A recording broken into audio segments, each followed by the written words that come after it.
I just felt like as I was prepping for this series, I just felt the Lord just kind of draw me to three simple principles that I think kind of transfer between athletics and our life of faith. Okay, so these are things that I just feel the Lord dropped in my heart, and hopefully you will catch a little bit of this too, okay? Because here's the thing, is that life is full of circumstances that are very difficult. And so here's what I want you to understand as it relates to winners, okay? Three specific things, all right? Let's talk about this. First of all, I want you to understand that winners, they always stay hyper-focused on their goals.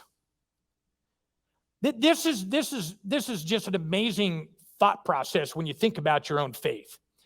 Because athletes, winners, champions, winning and their goals almost becomes their obsession in life. They have this goal to win. They have this goal to stand on the podium in first place. And second place, that isn't good enough. In fact, how many of you have ever watched the Olympics or some kind of a team kind of works through, I'm a baseball fan. We're going to talk about that a little bit more here this morning. But baseball, you see these teams, grown men sometimes, grown adults, and they just barely miss the finish line. They just barely, sometimes by just 100th of a second. And they break down and they just begin to cry like a baby. Anybody ever said that and you thought, those guys are so stupid? How many of you ever done that before? Okay. Here's the thing. Here's the reason why they do that is because all of the work that they had put into all of their life for that moment, it came down to that moment. And if they didn't win, it's almost as if their whole life doesn't count. And isn't that really true? Because when it comes to athletics, nobody remembers who took second place. They only remember the champions.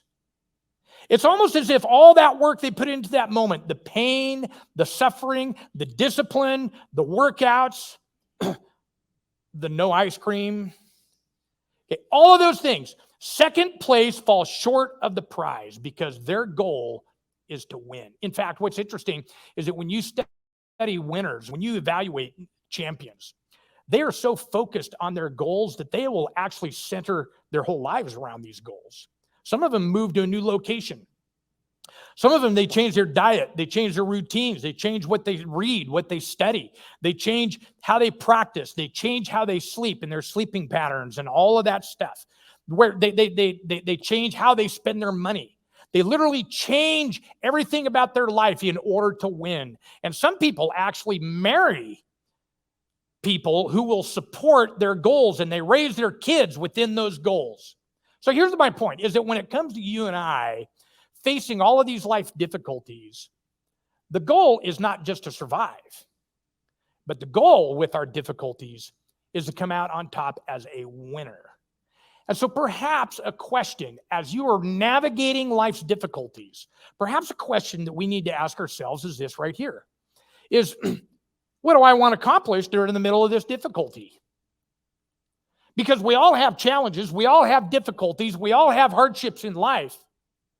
And if all you want to do is survive, if all you want to do is just kind of get to the other side of this challenge and this difficulty, to endure it, Paul would say to you, well, that's kind of like settling for a participation award.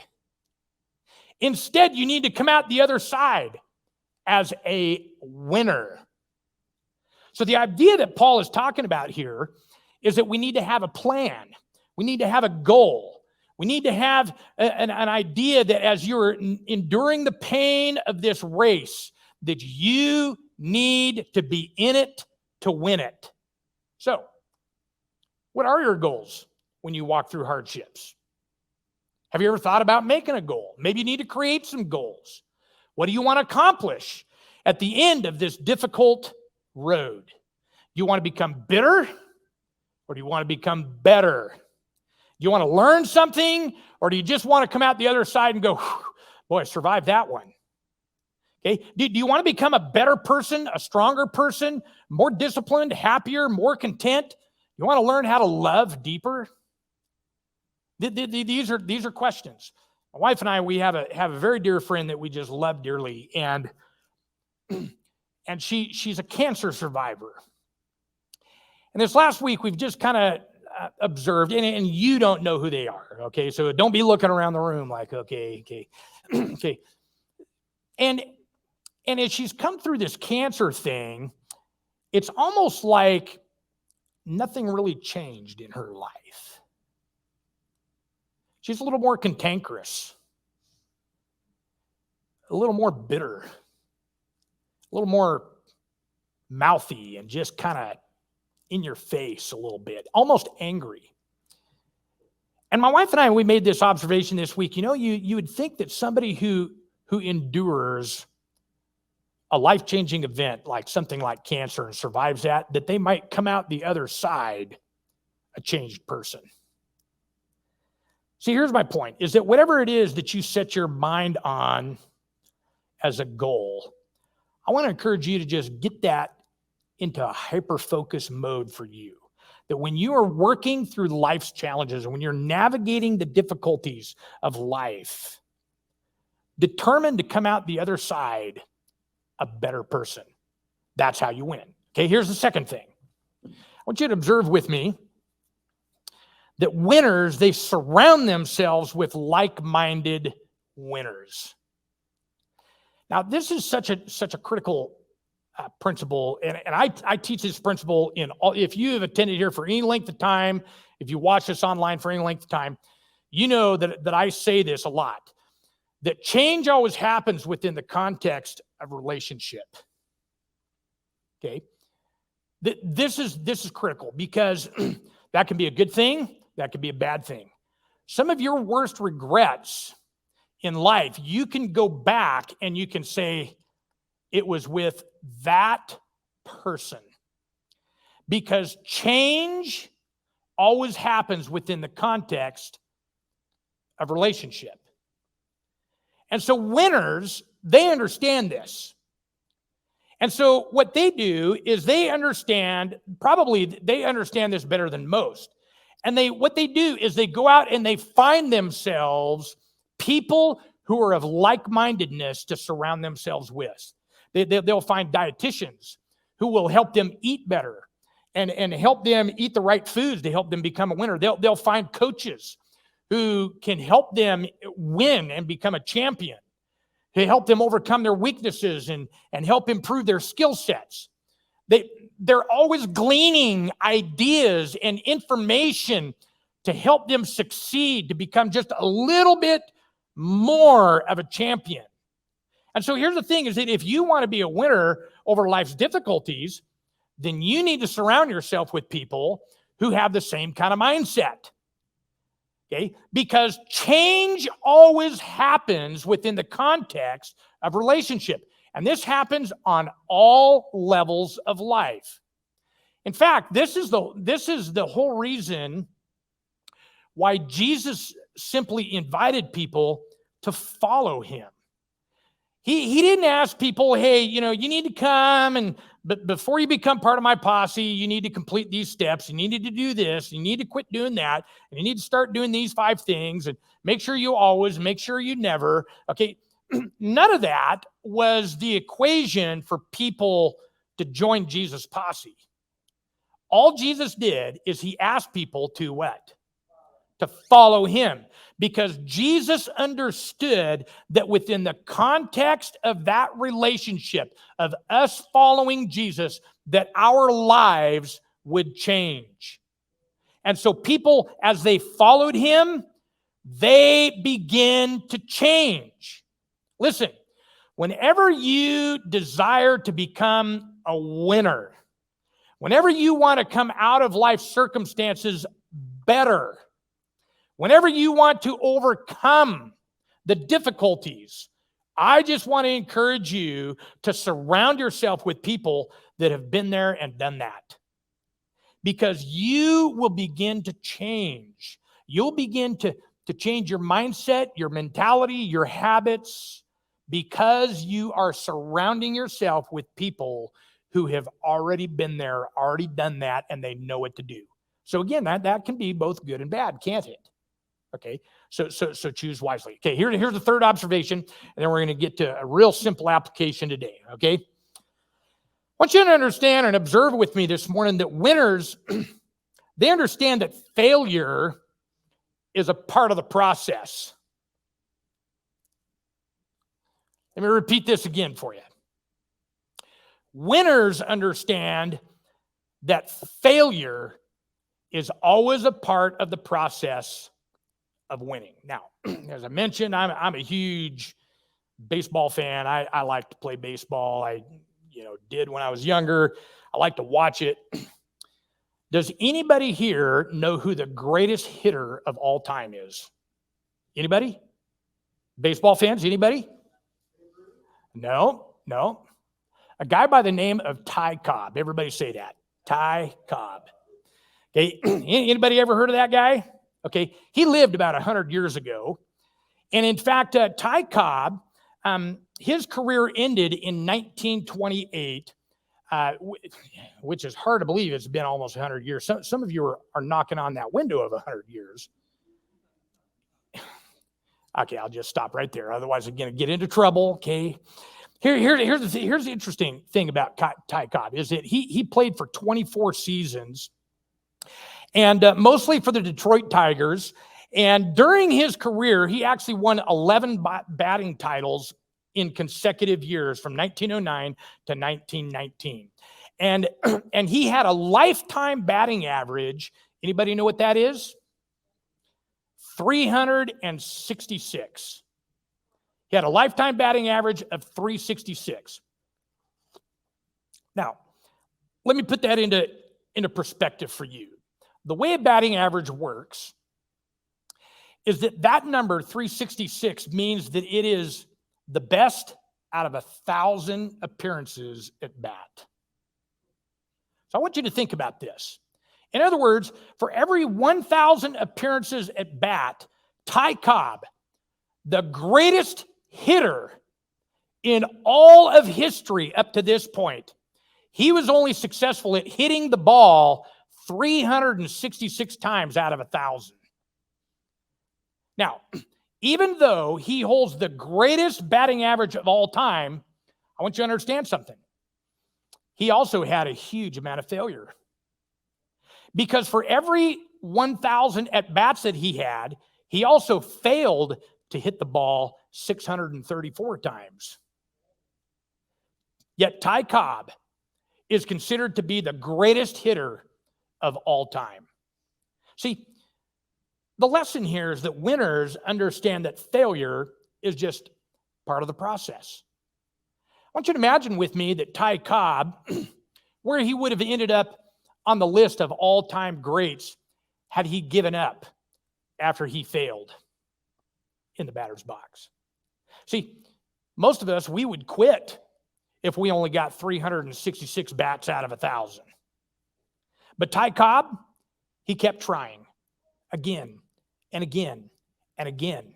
He set his eyes on the goal. He was going to get a hit. He was going to get a hit. He was going to do better this time because winners understand that failure is just part of the process. And so whenever we face life difficulties, oftentimes, quite frankly, we have a tendency to give up a little too soon mostly because we feel this pressure that we have to succeed all the time. But that's just completely unrealistic. In fact, some of you are walking through some difficulties right now, a situation right now in your life, and you're just thinking to yourself, oh, man, I screwed that up again. Oh, man, I failed again. Oh, man, I gave in to that temptation again. Oh, man, I'm never going to make it. I'm never going to overcome this. I'm never going to get out of this circumstance. I'm never going to overcome this at all. Can I just encourage you with some positive words this morning? If that's you, just stop it. Just stop. Just stop with that mentality, because here's what I want you to understand. Paul knew this. Ty Cobb knew this. That everybody fails. Everybody makes mistakes. Everybody falls into temptation. Everybody gives into sin. Everybody falls short of our goals. There are times when we don't handle things the way that we anticipated. That's because none of us are perfect. Listen, difficulties in your life, that's just part of life. Okay? So get over yourself. Okay? There are just times in your life that are just challenging, and I promise you're going to fail until the day that you die. But don't give up. Set your mind on the goal. Understand that to be a winner, there's just times that you're going to fail. It's okay to fail. Just pick yourself up and keep moving. Stand in the batter's box again. Take another strike. Let another ball go by. Do whatever you have to do to take a swing at getting a hit, because that's what winners do. Now, one of the challenging things about this idea is that whenever we fail to understand that failure is part of the process of winning, what happens is that we have a tendency to set a precedence around us with people that we love dearly, that failure is not an option. And that's not realistic either. Now, I'm going to use my girls as a little illustration, okay? There's nothing to embarrass them, okay? So the one sitting on the front row, quit glaring bullets at me, okay? When my girls were younger, my girls played volleyball, and I had an opportunity to help coach them all the way up through the 6A level through high school. And one time, we had this one coach that I worked under and my girls played under. And this one coach would constantly say, serving the ball in volleyball is the only controllable outcome that we have. Okay, and she would say there is no excuse for missing a serve. And she said that all the time. There is no excuse for not missing a serve. And so consequently, if any of the girls on the team would get up there and it was their turn to serve during the game, if they missed that serve, they were sat on the bench. And that mentality ultimately led to some other challenges within the team. In fact, quite frankly, it was the worst coaching I've ever seen. Okay, I began to observe as an assistant coach that these girls had amazing talent. They had amazing skill. They actually began to lose passion for winning. They began to lose passion for playing the game because winning was no longer the focus. Staying out of trouble with the coach was. And it became this horrible, horrible cycle. So one night, we were home and we were watching the Olympics. And these are the greatest volleyball players in the world. Both men and women. I'm watching them serve. And these starters, the best players in the world, they'd get up there, serve the ball, net, fly out of bounds, airmail. Many of them had multiple outs in their serve. And so I purposely made it a point of communication with my girls to say, look, girls, everybody, even the pros miss. Even the pros fail to get the ball over the net from time to time. You see, the difference between my girls' experience and an Olympian, the difference between the coach that we had and an Olympic coach is that the Olympians, the champions, they understood that failure is just part of the process. But they kept trying in order to win. The point of it is that when you don't understand what life is thrown at you, and you don't really fully understand this idea that life is, you're just going to fail in life, that's part of the process, what happens is you run the danger of sending the wrong message to people around you. So, how do we apply all this? That's just a great question. I'm so glad that you asked. Okay, here's the thing. We all know that life is full of difficulties, and that's why Paul says this right here. Run to win. Run to win. Compete to win. Don't be content to just wander aimlessly in life without a purpose. Don't be content to just kind of navigate through your troubles without coming out on the other side a winner. Everybody has failures and disappointments, but winners run to win. So, in light of what we talked about this morning, I'm just going to give you 3 things that I think are just valuable application. I'm going to give them to you in one square, okay? So here's what they are. I want to encourage you to change your focus. Consider changing your focus on whatever it is. When you're walking through challenges, just determine that you are going to walk through this thing and you're going to learn something from it. Change your focus, get your eyes off of the circumstance, and get your eyes onto the end prize. You tracking me? Okay. Just set a goal and go for it. And remember that you're not chasing after an earthly prize, a prize that fades away. You're chasing after what? An eternal prize. Okay. So if that's all you set your mind on and you just say, Jesus, this is really hard, but I'm going to determine to set my eyes on heaven. I'm going to set my eyes on the end of my life. I want to be a better person when I'm older than I am right now. Hello? Okay. So maybe just change your focus. Here's the second thing that I want to encourage you. Is some of you might need to surround yourself with some winners. Because relationship always leads to change. And so I just want to encourage you, maybe you're walking through it and you just need to find some people who will lift you up. You just need to find some people who will encourage you and help you win. And by the way, I can't think of a better person to help you become a winner than Jesus himself. Just set your eyes on Jesus. Just ask Jesus to come and help you navigate the difficulties of your life. Now, by the way, some of you may need to get rid of some friends, certain people that are just bringing you down. Okay, here's the point: is I want you to surround yourself with winners. Okay, and finally, just quit beating yourself up. Everybody fails. Just because you're walking through a circumstance doesn't mean that your life is over. It doesn't mean that the sky is falling.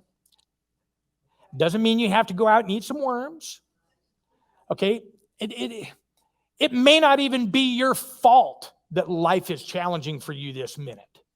Okay? I just want to encourage you, just quit beating yourself up because even if you make mistakes in the process, listen, everybody makes mistakes. Everybody fails. Everybody falls into temptation.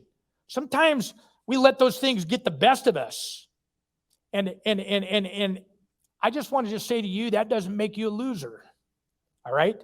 Determined to get into the batter's box and swing again. And Paul says, listen, we're running for an eternal prize. Run to win. Run to win. And when life is difficult, when hardships of this world are just pressing in on you and you feel like you're being crushed, I just want to encourage you to become a winner. Just set your mind on running your race to win. You can do it because the Spirit of Christ, the same Spirit that raised him from the dead, guess where he lives? Inside of you. So allow the Spirit of Christ to raise you up and let you become a winner.